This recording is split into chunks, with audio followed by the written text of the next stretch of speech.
भतीजे आकाश आनंद की ओर से सार्वजनिक तौर पर माफी मांगे जाने के कुछ देर बाद मायावती ने भी सोशल मीडिया के जरिए उनकी माफी स्वीकार कर ली। उन्होंने कहा कि बीएसपी पार्टी और आंदोलन के लिए जीवन समर्पित करने के मद्देनजर इन्हें एक और मौका दिए जाने का फैसला लिया गया है। हालांकि उन्होंने ये भी साफ कर दिया कि उनकी ओर से किसी को उत्तराधिकारी बनाने का फिलहाल कोई फैसला नहीं लिया गया है।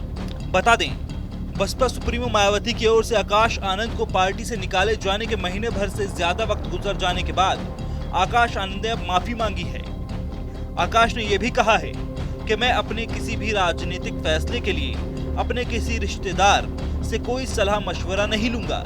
जिसके बाद ही बसपा सुप्रीमो मायावती ने सिलसिलेवार ढंग से सोशल मीडिया प्लेटफॉर्म एक्स पर पोस्ट कर कहा कि उन्हें पार्टी में लिए जाने का फैसला लिया गया है, लेकिन उनके ससुर अशोक सिद्धार्थ की वापसी की कोई गुंजाइश नहीं है। उन्होंने कहा कि आकाश आनंद की ओर से एक्स पर आज अपने 4 पोस्ट में सार्वजनिक तौर पर अपनी गलतियों को मानने और सीनियर लोगों को पूरा आदर सम्मान देने के साथ ही अपने ससुर की बातों में आगे नहीं आकर बीएसपी पार्टी और आंदोलन के लिए जीवन समर्पित करने के मद्देनजर इन्हें एक और मौका दिए जाने का फैसला लिया गया है।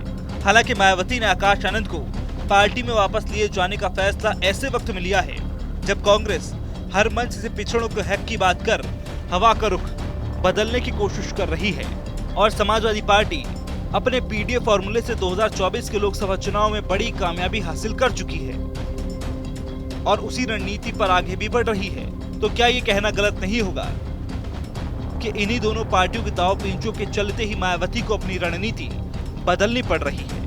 हालांकि आकाश आनंद की वापसी पर बीजेपी कह रही है कि आकाश आनंद मायावती जी के भतीजे हैं, तो उनकी वापसी तो पार्टी में होनी ही थी कि उनको माफ कर दिया है और उनको अब पार्टी में शामिल। अब उनकी पार्टी का मसला है, उनका भतीजा है तो उन्होंने करना ही था तो किया हो, ले लिया।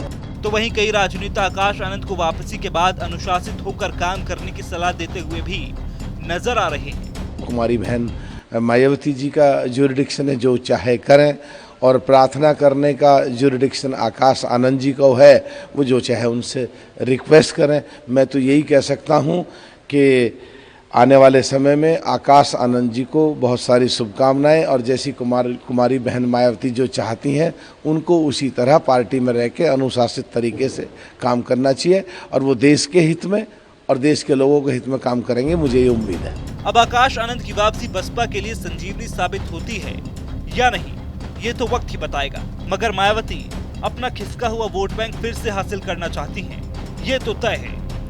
पार्टी के खराब होते हालातों के बीच आकाश आनंद पर अब सभी की नजरें टिकी हैं। अब देखना होगा कि मायावती का ये दांव उनके विपक्षियों पर कितना भारी पड़ता है।